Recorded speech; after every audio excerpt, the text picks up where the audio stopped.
This is the Chassidic Story Project with Barak Hullman, podcasting from Jerusalem, Israel. This podcast is sponsored by listeners just like you. To become a supporter of this podcast, please go to HasidicStory.com, HASIDIC story.com. You'll never know, you'll never know, you'll never know, you'll never know.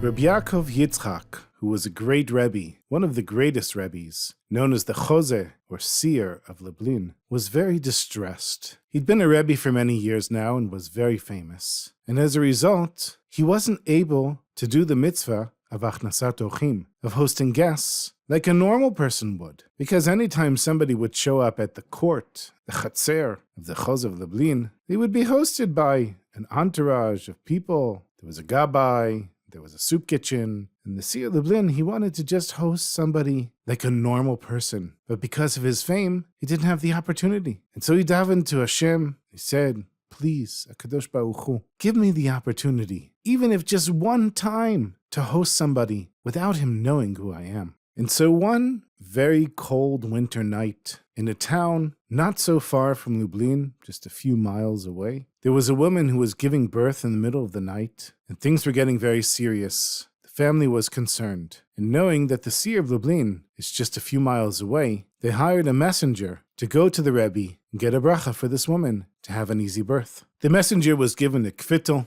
a note, and some money for tzedakah to be given to the Rebbe, and he went out into the winter storm.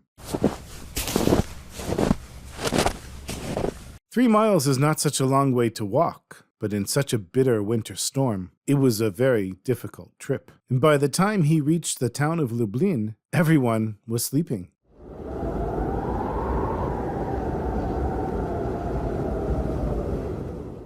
All of the windows were shuttered. There were no lights in the houses, except for one house, the house of the Seer of Lublin. And this simple messenger had never seen the Seer of Lublin, didn't know what his house looked like, but he saw a candle burning in the window, and so he went and he knocked on the door. And the owner of the house, who was the Seer of Lublin, he opens the door and he sees this Jew standing there. He sees he's freezing. He says, "Come in from the cold. What are you doing out there?" And so he brings him into the house. And he lights a fire very quickly so that this little Yiddle can warm up. And he says to him, "Tell me, where are you from? What are you doing here?" So he said, "I'll tell you in just a second. I'm very hungry and I need to drink something. Can I have some food and drink?" And so the Seer of Lublin, he goes back into his kitchen and brings some food. And he brings him a warm cup of tea. And he says, "I came from a nearby city. I'm a messenger that was hired because there's a woman giving birth there. And she's having a very difficult time with the birth. But now it's the middle of the night. I didn't expect it would take me so long to get here. And I need to find the Seer of Lublin. I need to find the Holy Rebbe to give the kvittel and get a bracha for this woman so she'll have an easy birth." And the messenger looked at the Seer of Lublin, not knowing who he was. He said, "What am I going to do? How am I going to find the Holy Rebbe now?" And the Seer of Lublin said, "Listen, it's the middle of the night. There's nothing for you to do. So let me do you a favor. Let me make you a bed, and you can sleep here until the morning. I'm for sure the snow will settle down in the morning, and then the two of us will go together and find the Holy Rebbe." So this messenger was really exhausted, and he looks at his host and he says, "All right, fine. But first thing in the morning, don't let me oversleep." So the Rebbe, the Seer of Lublin, he said, "Well, before you go to sleep, tell me, who is this woman? What's her name? What's her mother's name?" And so the messenger showed the Seer of Lublin the kvittel, the note which he had been given by the family to give to the Seer of Lublin, with a little bit of tzedakah that was given as well. And the Seer of Lublin sees the woman's name and the name of her mother, and he closes his eyes for a second, and then he looks at the messenger and he said, "I think you should go to bed now. And in the morning, we'll go together to see the Rebbe." So since he was so exhausted and it was so cold outside, he slept really well. And the Seer of Lublin stayed up all night learning. And in the morning, he made sure that his family was quiet and nobody disturbed their guest. He let him sleep and sleep and sleep. When he finally woke up, he realized that he had been given a mission of life and death. And here he was sleeping late. What a horrible thing. I mean, what kind of messenger is he? And he looks at his host and he says to him, "Oh my God, I can't believe you let me sleep so late." The Seer of Lublin says to him, "What's the hurry? Everything will be fine. We're here in the town of the Seer Lublin. Everything will be fine. Why don't you first say Birkot HaShachar, the morning prayers, daven Shachrit, then eat some breakfast, and you can give me the note, the kvittel, and the tzedakah that you have for the poor, the pidyon, and I'll take it to the Seer Lublin myself. So the messenger is relieved, and he says, my friend, you don't know, you're really saving me. I feel so bad that I've waited so long to find the Seer Lublin. And he hands over the kvittel and the pidyon, and then he starts saying Birkot HaShachar while the Seer Lublin answers, and he puts on his tefillin and starts to daven. In the meantime, the Seer Lublin finds one of his kids, and he says, hey, take this kvittel and go outside, come back in 20 minutes. So his son takes the kvittel. He doesn't know where he's supposed to go. His father just said, go outside. So he goes to the Beit Midrash. He goes to learn a little bit. In the meantime, this messenger, he finishes davening, and the Seer Lublin makes him some pancakes with blueberries, puts a little maple syrup on top, gives him some milk, gives him something hot to drink, a cup of coffee. And the whole time, the messenger is saying, you're such a good host. I'm really grateful. You must be a chassid of the Seer Lublin. And the Seer Lublin looks at the messenger and he says, yeah, something like that. I'm like a shtickle chassid. Yeah, for sure. I'm really a chassid of my Rebbe, but for sure, Seer Lublin. And the whole time, the Seer Lublin is serving this simple messenger who's eating the food and enjoying the warm house. And then the Seer Lublin's son comes back into the house.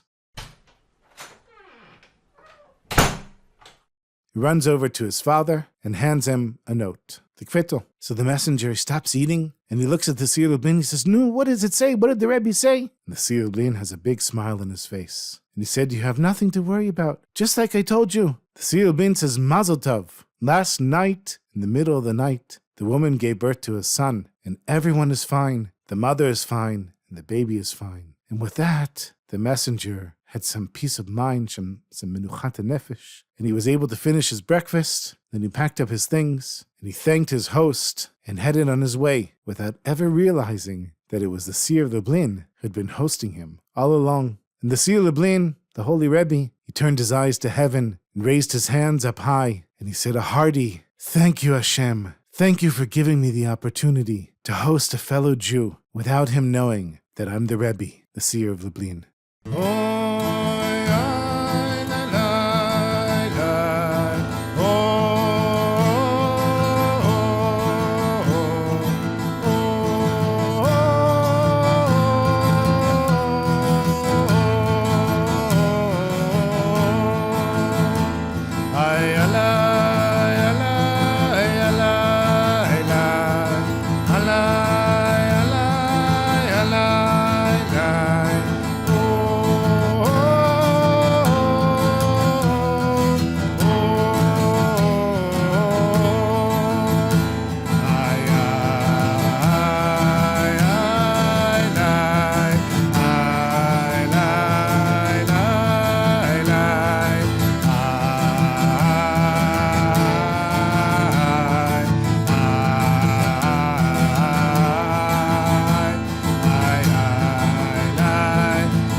I have great news, my sweetest friends. I have a new episode of Jewish People and Ideas with Shmuel Rosner, one of the top journalists in Israel. We discussed his new book, Israeli Judaism. Here's a preview.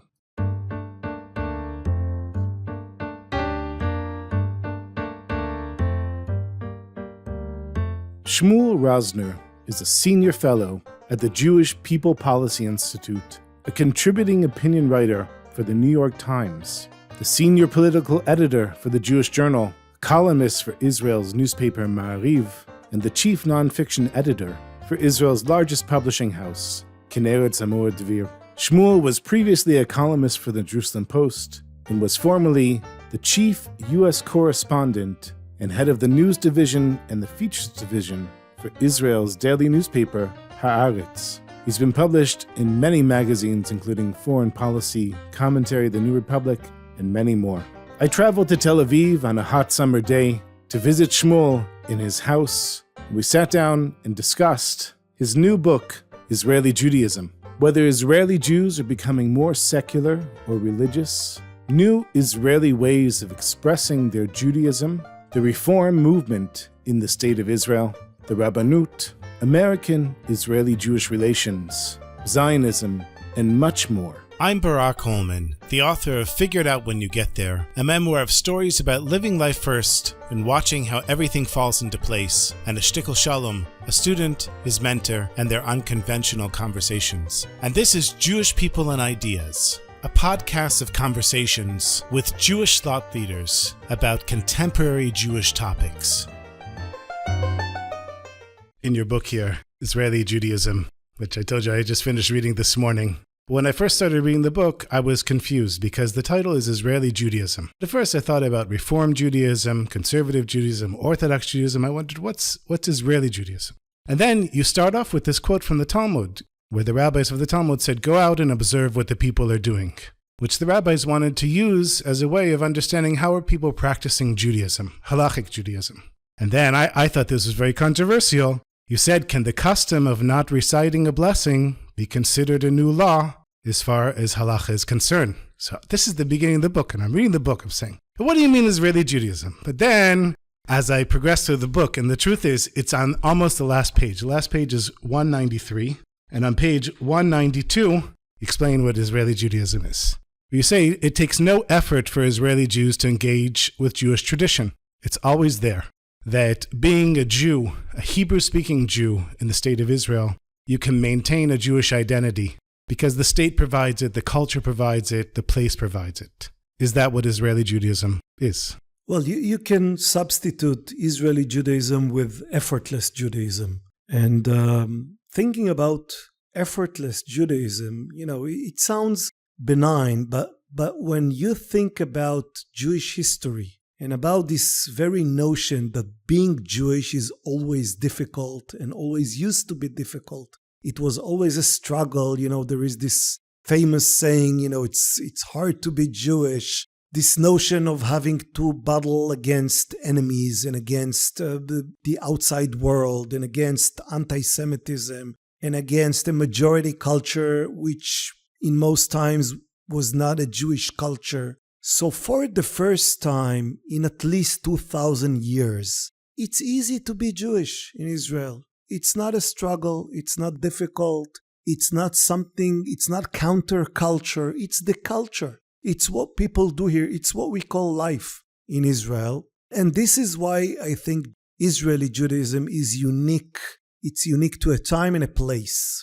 It's unique to this place, the state of Israel. And it's unique to the last 70, 80 years of our existence. It was never done in such way before anywhere in the world. And that's why I think it justifies a book of its own. There are many streams and many viewpoints and many, sects in Judaism. But to look at the Jewish people today and understand that about half of all Jews in the world live in a place in which Judaism redefined itself in a fashion that makes it easy to observe. That's a revolutionary thing, and that's why we call the book, Israeli Judaism, Portrait of a Cultural Revolution. It is a revolution in Jewish history. To hear the rest of this interview, go to my website, jewishpeopleideas.com, or search for my name, Barak Hullman, Barakhullman, wherever you listen to your podcasts.